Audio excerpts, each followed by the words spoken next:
জিসানকে গত 20 তারিখ পুলিশ নির্মমভাবে তাকে গুলি করে মেরে ফেলে। এই কষ্ট সহ্য না করতে তার এক সপ্তাহ পরে আমার একমাত্র ছেলের বউ মিষ্টি আক্তার উনিও সুইসাইড করে। এই দেশের কাছে আমার শুধু আমার ঘরে আজ পর্যন্ত খোঁজ খবর নেওয়ার জন্য শুধু মিডিয়া বাইরে গেছে, আর কেউ জানে যমুনা টিভি, সময় সংবাদ, অনেক মিডিয়া ভাই আমার কাছে গেছে, আমার অনেকভাবে তারা সান্ত্বনা দিছে, আমার খোঁজ খবর নিছে, কিন্তু আজ পর্যন্ত আমার বাসায় আমার পাশে তাজুল ইসলাম সাহেব উনি আমাকে আমার এই কষ্টের কথা শুনে উনি শুধু আজকে আমার পাশে আছে, আমার পাশে কেউ নাই।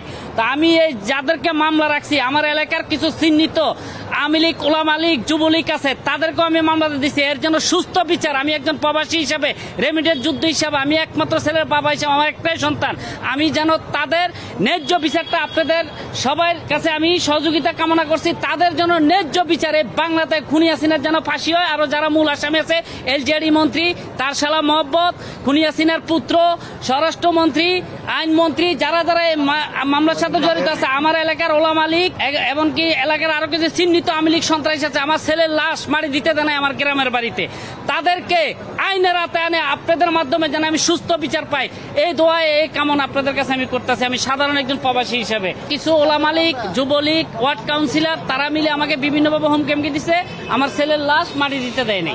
আমার বোন জামাই সুস্থ বিচার চাই। আমার বোন জামাই একজন অসহায় মানুষ ছিল, টিসিবি বিক্রেতা। ওনাকে ইচ্ছা করে লাকসামের লোক এবং লাকসামের সন্ত্রাসীরা ঢাকায় এসে শনি আকরাম নামক স্থানে ওনাকে নির্মমভাবে গুলি করে হত্যা করেছে। আমরা এটা সুস্থ বিচার চাই, শেখ হাসিনারও সুস্থ বিচার চাই। শেখ হাসিনাকে প্রধান আসামি করে আমরা মামলা করছি, সবাই সুস্থ বিচার চাই আমরা, যাতে আমার বোন জামাইয়ের ফ্যামিলি এবং আমরা যাতে একটা সুস্থ বিচার পাই।